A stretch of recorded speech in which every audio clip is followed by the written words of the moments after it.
So trigeminal neuralgia is a condition where half of the face becomes extremely painful, and patients have this episodic shooting pain into their face, which can last several seconds to minutes and be severely disabling.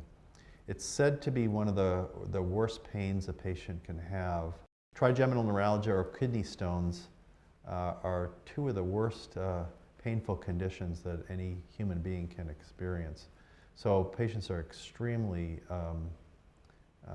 devastated by attacks of trigeminal neuralgia. Now there are several types of trigeminal neuralgia, and there are several overlapping conditions. What we call classic trigeminal neuralgia includes a severe episodic electric shock-like pain in half of the face. It doesn't involve both sides of the face. It only has to involve half of the face. And by definition, it's episodic in nature. It usually has trigger zones. In other words, scratching of the face or chewing or a cold wind or something irritating that side of the face usually triggers off the attack. The other feature is that there are pain-free intervals in between. When the pain stops, it's gone. And then when the episode starts again, they have the severe pain. The imaging is usually normal. It's not caused usually by any kind of tumor or mass in the brain, although it can be on rare occasions. Classic trigeminal neuralgia is usually not caused by something like a tumor. Classic trigeminal neuralgia is usually relieved by certain medications. One of them is Tegretol or carbamazepine, and that's helpful in the diagnosis. If it's immediately relieved by that medication, that helps us make the diagnosis of classic trigeminal neuralgia.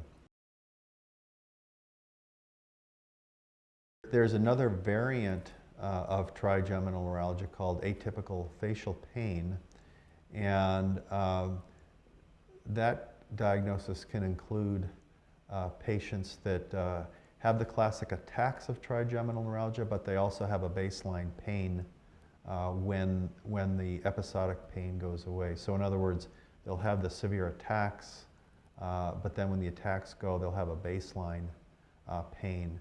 And this can happen de novo, or it can happen as the trigeminal neuralgia severity progresses and the nerve becomes more and more affected by the condition. The baseline pain can creep into the symptom complex and be present also.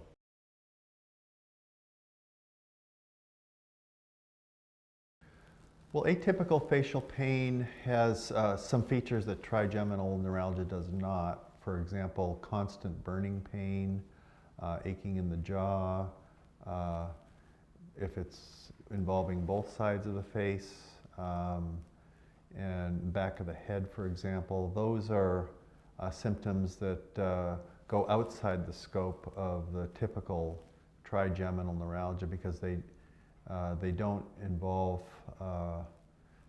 fields of the trigeminal nerve, which is a sensory nerve that supplies that side of the face, or they're a sign of chronic nerve damage.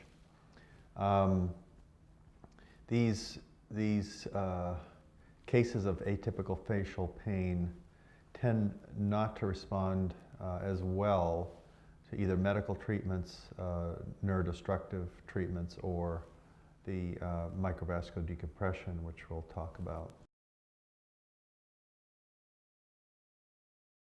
There's some other conditions that can be confused with trigeminal neuralgia, and it's important to differentiate these conditions. These include TMJ and other jaw pains or tooth pain or dental pain.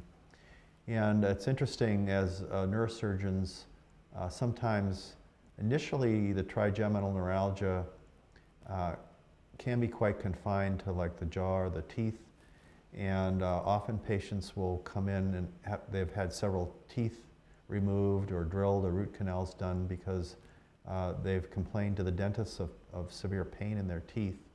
And it turns out as the condition progresses and declares itself to be more classic trigeminal neuralgia, it may have started as tooth pain, but then gone on to spread to the rest of the face.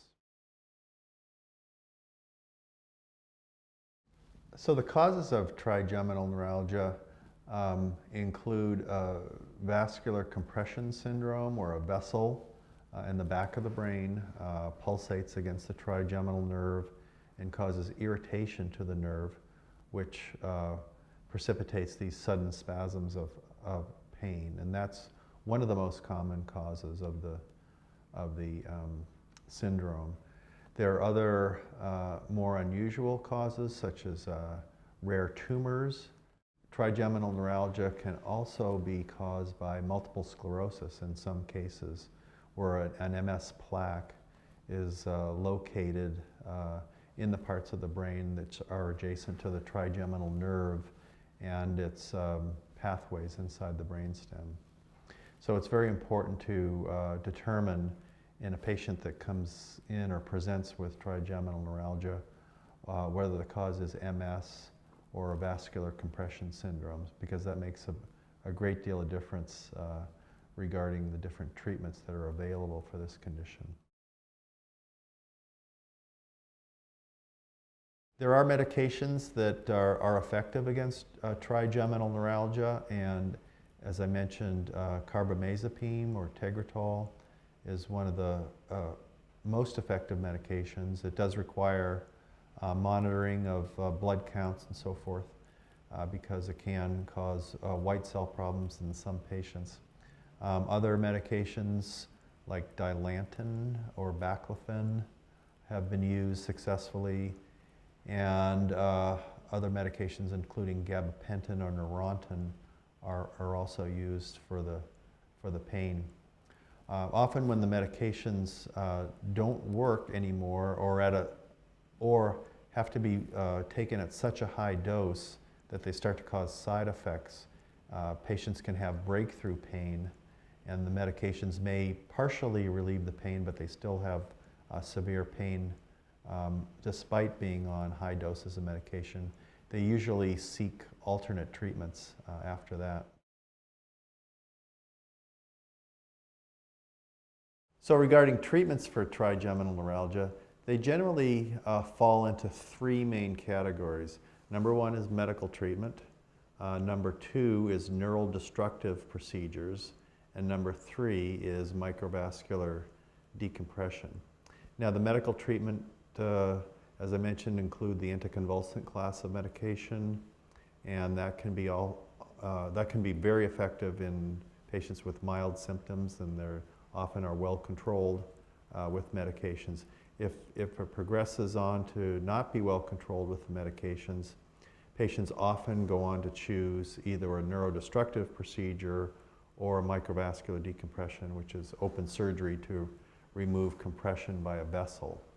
Now, neurosurgeons have been involved since for over 100 years in treating trigeminal neuralgia because it's a hyperactivity of one of the nerves that comes out of the brainstem and courses through the face.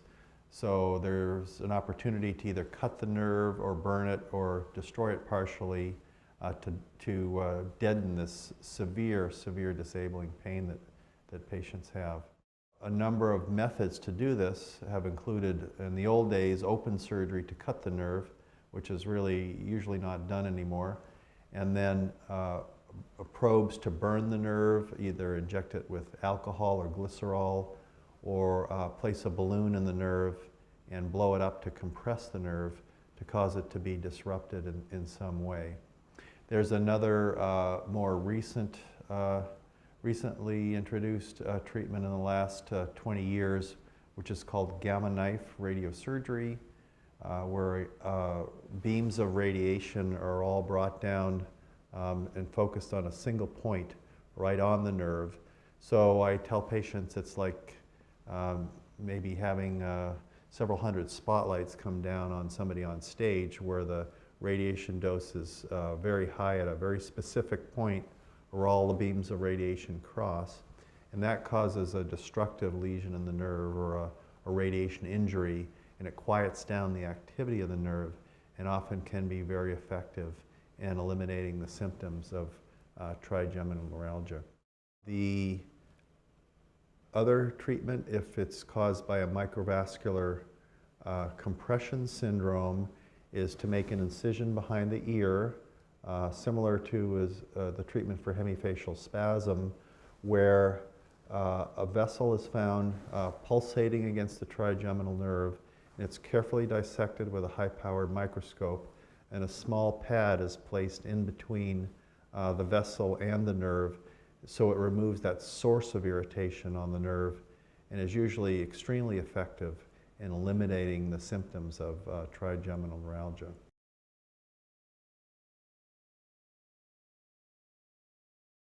The success rate for microvascular treatment of classic trigeminal neuralgia is about 90%, getting good or excellent results. And the advantage of the open surgery is that the results hold up very well over time. So there have been studies done of patients that have been followed out 10 to 20 years after the procedure is done, and it's a very durable procedure. So of all the treatments, the microvascular decompression has the highest success rate, and it's the most durable of all the treatments. Regarding the neurodestructive procedures, including the gamma knife radiosurgery or other methods to burn the nerve or partially destroy it to quiet down the activity of the nerve, they are excellent treatments. Initially, the drawback is that there is a slightly higher recurrence rate over time. So, for example, the relapse rate over 5 years for a neurodestructive procedure is higher than it is for a microvascular decompression. The neurodestructive procedures often can be done either under local anesthesia, light anesthesia, or in the case of gamma knife, just anesthesia to place a frame on the head. So it does not involve an open surgery. These procedures may be preferable in patients who are older, have a high risk for open surgery, maybe needing anticoagulation medication, or have heart and lung problems, which make them not good candidates for the open surgical procedure. So by having the medical treatment, the neurodestructive treatments, and the microvascular decompression treatments for trigeminal neuralgia available, that gives us a lot of options to treat patients with this very, very painful condition. When trigeminal neuralgia is treated successfully, we find that these patients are some of the most grateful patients in all of medicine, because this is such a painful, disabling condition. They cannot function at all. When they get a trigeminal neuralgia attack, they usually have to sit down, take deep breaths, and stop what they're doing until the attack goes away. So it can be very, very disabling. Some patients can't work or function with this severe degree of pain. So when this is treated successfully, they're extremely grateful. And it's very satisfying to be able to help and treat these patients.